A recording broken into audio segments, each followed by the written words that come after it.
Thank you mga kaibon, maraming salamat po. Welcome back sa YouTube channel natin. Kumusta po kayong lahat mga kaibon? For today's video, sasagot na naman tayo ng katanungan ng mga kaibon natin. Ito po yung una na tanong sa atin ng kaibon natin.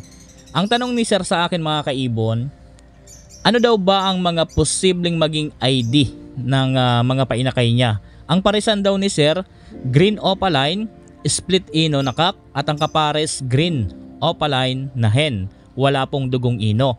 Ngayon, ang tanong sa atin ni Sir, kung kakarga ba yung mga pagiging ino ng tatay doon sa mga magiging anak. Mga kaibon, disclaimer lang, ang isi-share ko dito ay base lamang ito sa kaalaman ko at karanasan ko sa pag-aalaga ng mga ibon.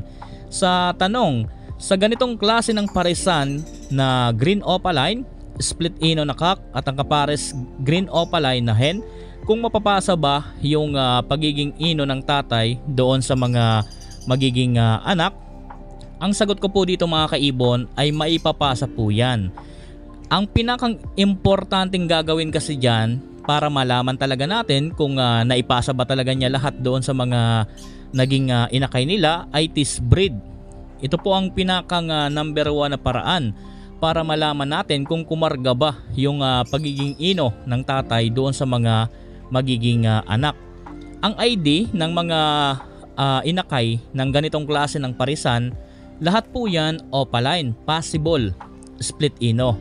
Tinawag po yan na possible split ino dahil po sa parisan natin meron tayong isa na merong karga na split sa ino. Kaya po ang magiging anak po niyan, lahat po yan possible lang split ino.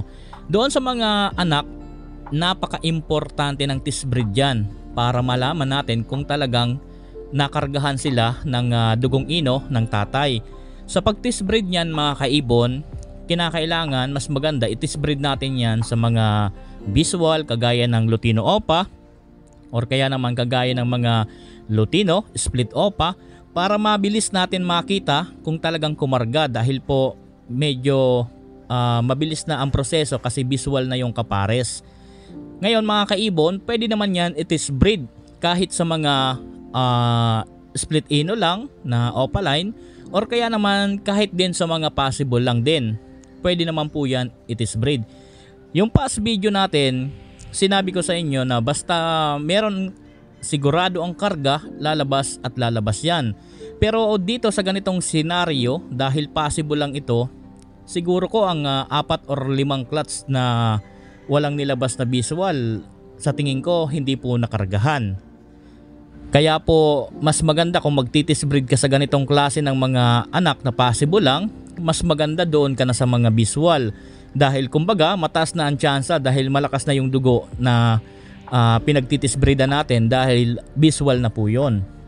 Kaya ganon po ang dapat nating gawin. Pero kung wala tayong visual, mas okay naman yan kahit sa mga sure split. For example, kagaya ng mga anak po ng sa 6-link na nagpa-project, kagaya po ng parisan na opaline cock, ang kapares Lutino na hen. So lahat na po ng anak niyan, sigurado ang gender at sigurado ang karga. Mas maganda doon natin i-test breed yan ng mga possible. Kapag sa mga test breed na 2 clutch naglabas or kaya 3 clutch naglabas, sigurado na po siya na merong karga, nakuha na po niya yung dugo ng tatay. Kaya po napaka-importante po dito ay test breed sa mas mataas na dugo. So kung mga 5 or 6 na clutch walang nilabas, sigurado hindi na po yan nakargahan. Yung ibang kapatid, dapat tinitis breed din lahat yan para at least malaman kung alin ba doon ang merong karga. So yan po ang unang katanungan ng kaibon natin. Once again, ulitin ko, ang ID po ng anak ng ganitong klase ng parisan na green opaline, split ino na cock, at ang kapares green opaline na normal na hen, lahat po ng anak niyan possible opaline, possible split ino. Test breed po ang pinakang the best na paraan. So yan po yung unang tanong sa atin ng kaibon natin. Pangalawa, marami na nagtatanong nito sa akin.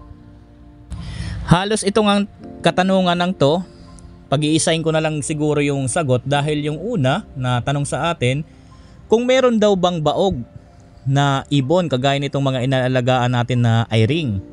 Dahil kay sir daw, nakatatlong clutch na daw itong kay sir pero walang laman. Infertile, okay naman daw, nasa kondisyon naman yung katawan, pero talagang infertile yung mga itlog.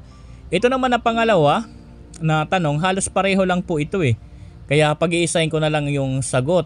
Dahil dito, basahin ko na lang po, idol, tanong ko lang, kasi meron akong B2 back to back na green Opa Pale na avocado, nakatatlong clutch na ngayon, wala pa din daw fertile yung itlog.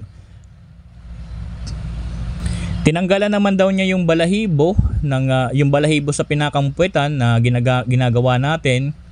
Okay naman daw yung vitamins, may probiotics naman, maganda naman yung katawan. Pero yun nga, walang nagiging fertile. Ngayon, ibabalik ko po ang katanungan doon kasi halos pareho lang din to doon sa unang tanong, kaya pag-iisahin ko na lang ang sagot. Doon sa una kasi ang tanong, kung meron daw bang baog. Alam niyo mga kaibon, sa tagal ko nag-alaga, hindi po ako naka-encounter ng ibon na baog. Pero meron talagang baog na ibon mga kaibon. Alam niyo ba yung tinatawag na buknoy, yung Alps tree? Yun po ang tunay na baog. Wala po talaga yung similya. At hindi talaga po yun napapakinabangan kung gusto nating i-breed. Talaga yun po ang literal na talagang nagiging baog sa mga alaga natin. Yung tinatawag na buknoy. Pero itong mga alaga natin, kung normal naman yan, talagang hindi naman yung buknoy, magkakaroon po yan ng itlog na fertile. Magkakaroon po yan. Ako kasi na-experience ko din ang mga ganyang senaryo na halos tatlong clutch, talagang hindi nagkakaroon ng fertile. Ginawa na natin yung pinakang the best na ginagawa sa pag-breed para lang ma-fertile yung mga itlog, kinondisyon, tinanggalan ng balahibo sa puwetan, binibigyan ng gulay, tamang patoka, vitamins, pero talagang hindi nagiging fertile. Meron kasing mga posibleng senaryo kung bakit hindi nagiging fertile yung itlog mga kaibon. Unang-una, baka po hindi nakakabuo dahil halimbawa nagme-mate tapos nagkakalas. Ngayon, yung pag-mate di na naulit. Minsan nauulit, ganun din ang nangyayari. Nabubulabog, nagkakalas, talagang magkakaroon yan ng itlog na talagang hindi magiging fertile. Mangingitlog po yan pero talagang hindi magiging fertile dahil hindi naman po naging successful yung mating nila. Ang mas maganda, pinakang the best na paraan, kung ang ibon mo na tatlong class lang yan hindi pa nagpifertile, baka naman nabubulabog yan, nadadaanan ng tao, kaya kapag nagme-mate hindi nagiging successful. Mas maganda ilipat mo ng area. Ilipat mo sa lugar na hindi mabubulabog, tapos i-monitor mo kung magkaroon sila ng mating, hayaan mo lang sila, yung hindi talaga mabubulabog, talagang magiging successful yung mating. Obserbahan mo kung magiging fertile yung itlog. Kapag hindi pa rin, may problema na yan sa breeder. Pero kung hindi nabulabog pero naging fertile, doon lang yan sa unang pwesto nagkaroon ng problema. Kailangan lang talagang ilipat. Kasi mga kaibon, kung nasa kondisyon ang katawan, nagupitan mo naman yung balahibo sa puwetan, tapos successful naman yung mating, wala po sanang magiging problema yan dahil okay na okay. Fertile po talaga lahat dapat ang magiging itlog niyan. Pero kung nabubulabog nga, talagang magiging infertile. So balik tayo kung hindi naman nabubulabog. Okay naman lahat, katawan, goods naman, kondisyon naman, hindi naman nabubulabog.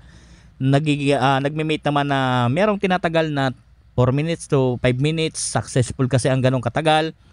Okay naman, wala naman naging problema, pero infertile pa rin yung itlog. Ang merong problema dyan, yung breeder. Alam nyo mga kaibon, meron mga breeder tayo na pinagpares na hindi magkatugma-tugma talaga yung dugo. Talagang hindi nagkakaroon ng kumbaga hindi sila compatible. Hindi compatible yung dugo nila, kaya hindi nagkakaroon ng itlog na fertile. Na-experience ko rin po ang ganyan mga kaibon na talagang hindi compatible yung dugo. Alam niyo kung paano masasabi na hindi compatible yung dugo? Kapag po ang breeder ninyo, biniyak po ninyo yan at pinarisan ninyo ng panibago, at nagkaroon ng inakay doon sa previous na partner niya, talagang hindi po sila compatible. Dahil nung pinalitan natin ng kapares, nagkaroon naman ng fertile at nagkaroon naman ng inakay, sila po ang compatible. Kaya doon sa kaibon natin na dalawa na nagtatanong, kung ang ibon po ninyo hindi nabubulabog, nagawa nyo naman ang best ninyo na kailangan na gawin nating tulong sa breeder natin, ikondisyon ang katawan, bigyan ng tamang vitamins, patoka, gulay, at ito nga yung paggupit ng balahibo sa puwetan, tapos yun nga, di naman nagiging fertile yung itlog, ang kinakailangan na po niyan, biyakin nyo na. Palitan nyo ng kapares at doon po ninyo tingnan. Kapag nagkaroon sila ng inakay, nangangahulugan, hindi sila compatible sa mga previous nila na partner. Kaya po, kinakailangan natin biyakin. Walang masama kung susubukan mga kaibon, dahil sayang yung pag-aantay natin ng oras, hindi naman nagkakaroon ng fertile na itlog.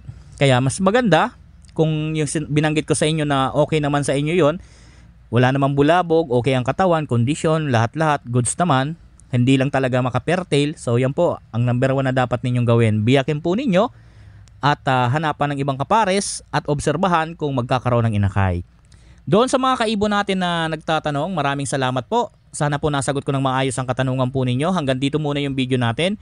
Maraming salamat po sa inyong lahat. Happy birthday sa ating lahat. God bless po sa ating lahat mga kaibon.